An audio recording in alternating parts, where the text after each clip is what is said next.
So let's walk through our biggest writing assignment, our research paper. This will be a proposal argument, and it will be twice as long as your other papers at 1,500 to 2,000 words. What you're going to do is start with a strongly argumentative claim. That means a call to action. You will be asking something to be done, and you will be supporting your argument in favor of that action or against an action, perhaps, with support from credible sources. As part of this assignment, you also need to acknowledge and refute opposing viewpoints. You need to use 5 sources. This is a research paper, so you will need to use at least 5 sources found through the Blinn Library website. At least one of those sources needs to express that opposing viewpoint.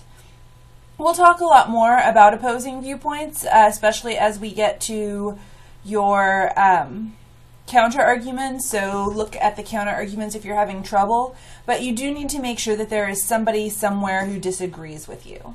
It does not have to be in opposition to your main claim. So let's say you are arguing that all public schools should require school uniforms. It doesn't necessarily have to be someone who is saying that public schools should not require school uniforms.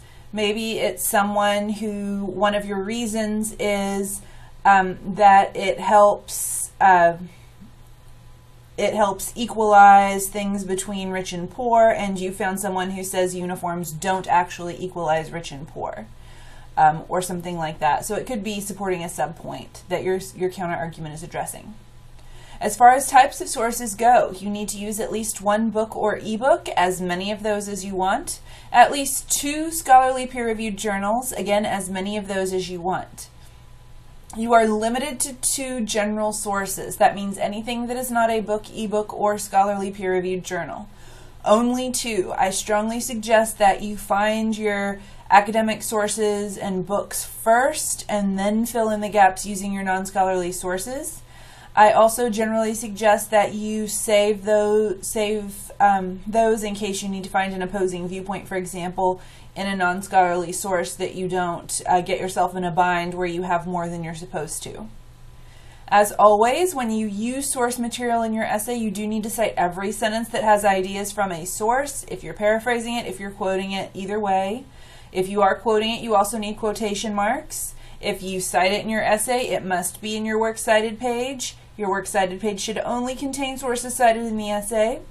And I will take this time to also reiterate that your citations need to match the first element of the works cited entry. So if the works cited entry starts with an author's last name, that is what you put in your citation. If the works cited entry starts with a title, that is what you put in your citation. You would, for example, never have a website or a periodical name in your parenthetical citation, because that will never be the element of your works cited, the first element in your works cited. We're going to talk about introductory strategies and concluding strategies that you can use for this paper. We are back to a classic organization where your thesis is the last sentence of your first paragraph. You need to have 3 elements in your thesis sentence: what should be done, who should do it, and why. And if you look at my example thesis sentences, those components are all here. Because weight loss efforts rarely result in smaller body sizes and often cause both physical and mental damage, health proponents such as Michelle Obama ought to focus on the promotion of healthy behaviors rather than BMI. What should be done? Focus on the promotion of healthy behaviors rather than BMI. Who should do it? Health proponents such as Michelle Obama. And why? Because weight loss efforts rarely result in smaller body sizes and often cause both physical and mental damage. Another example, the option of school dress code for kindergartners through 8th graders should be enacted by public schools nationwide, because doing so has an overwhelmingly positive effect and serves to promote individuality rather than stifle it. We have the reason last. We have, in this case, we have what should be done first and who should do it in the middle. Same goes for this last one, my favorite. Who doesn't wish they got tax credit for their animals? Because of the widely proved therapeutic effects of pet ownership, the United States should offer a tax credit for money spent caring for animals. So please do remember that you are focusing on making an action argument.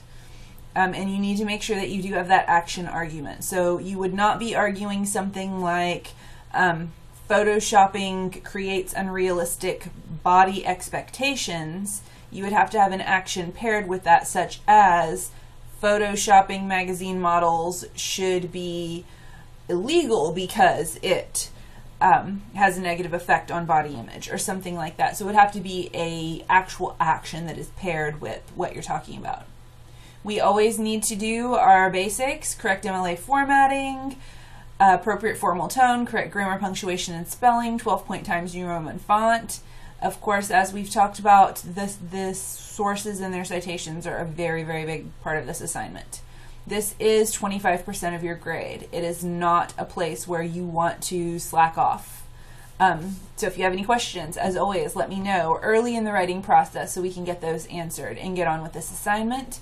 It does have many stair-step assignments. I have you do a preliminary outline and source list, and we'll do some steps as we go through it, looking at different parts of this. Like I said, introductions, conclusions, titles, counter-arguments are some of the ones that we're going to focus on. So we're going to work on this, but here is your starting point.